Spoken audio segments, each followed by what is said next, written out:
I have a whopping 4 poems for you today. So, I'm very sorry to keep you awake.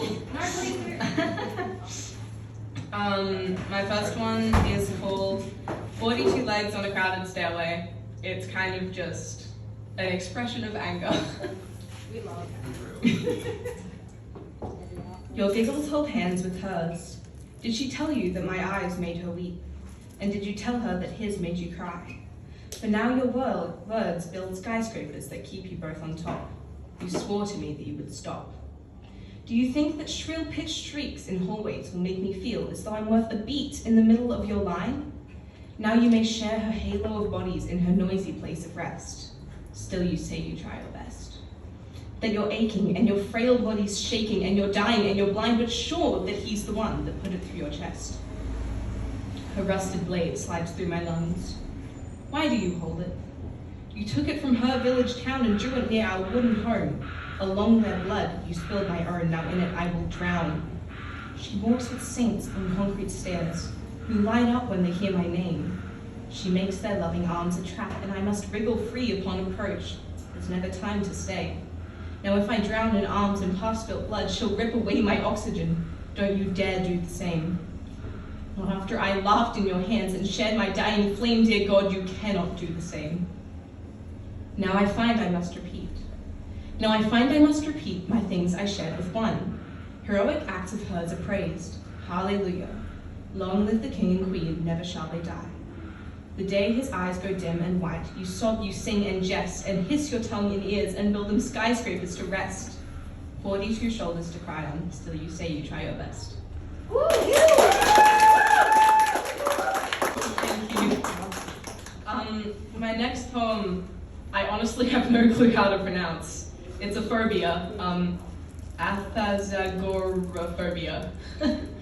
For those of you who were here last time, you might have heard me mention that I've been wanting to write a book of poems with a poem for every phobia. And this one is Fear of Forgetting.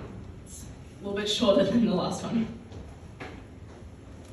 You smelled like cotton candy that day. The sky was warm and blue, and the clouds looked like cotton candy too. I was running down to the fair in tiny sandals, scanning heads for a little girl with blue eyes just like me. I spotted you next to the teacups, blue eyes crossed and dizzy. I watched for a while, my vision ducking in and out between porcelain replicas. Our blue eyes locked gazes.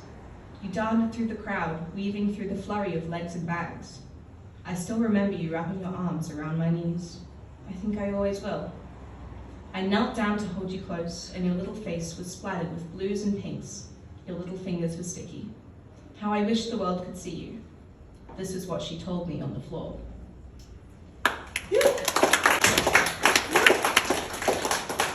The next one is a bit long. Apologies in advance. It's called The Lady from Hollywood.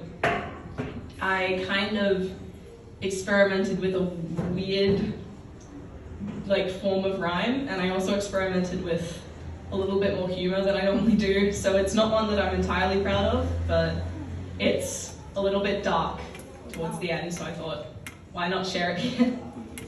So this is The Lady from Hollywood. There's a woman I've seen who walks with dark heels and lips. A timid man follows close behind. She wants a new purse, so she blinks with big brown eyes and sways her hips. One word, it's in her fingertips. She laughs with her husband while they drink wine. He laughed too hard and now it drips right down onto her polar bear skin rug. She might yell at him for a while, then leave with her scarf and her new purse. She takes the keys and takes the car. She's going on a trip. In the dead of night, she pulls over on the side of a dusty road. She's left Hollywood. She opens the car door and slips her heel right off her pale white feet. She tiptoes up the hill. Reaching into her purse, she pulls out a bottle, some shades, and a polar bear skin picnic mat.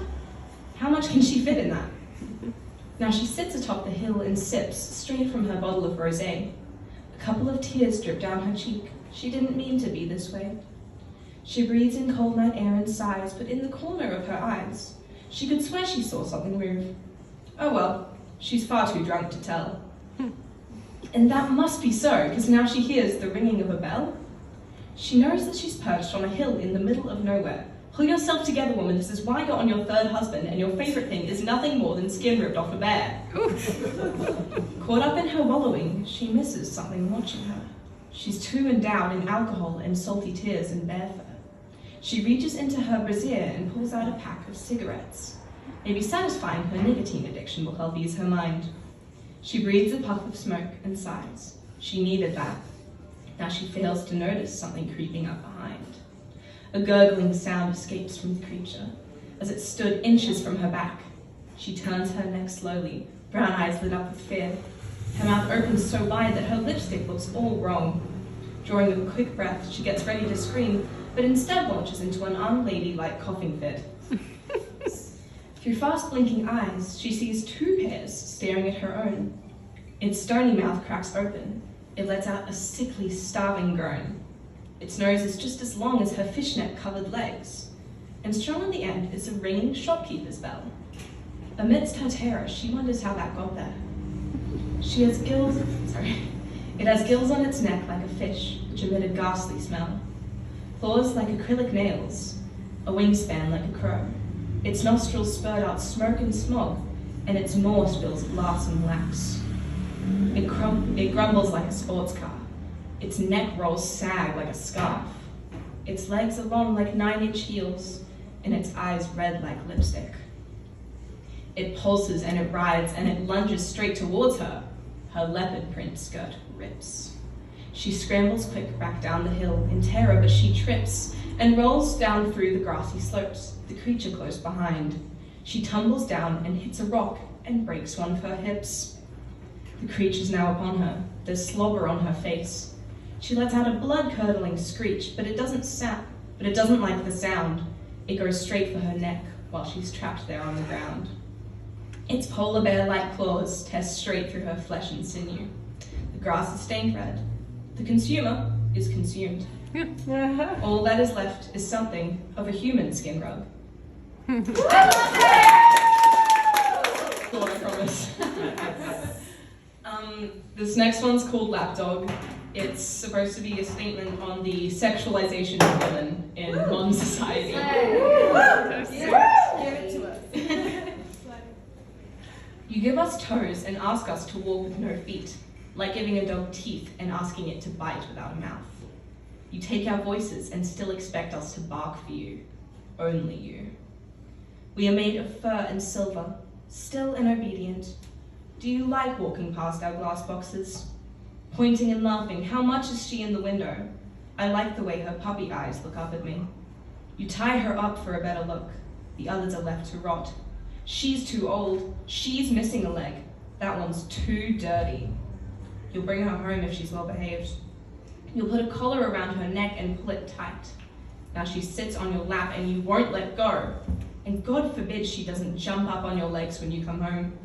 Oh look, this one's gotten too large. Take her to the vet. Would you listen to her whine? You better put a muzzle on her. You know that she's yours anyway, and her puppy eyes will still be filled with love. Sit, good girl. Thank you.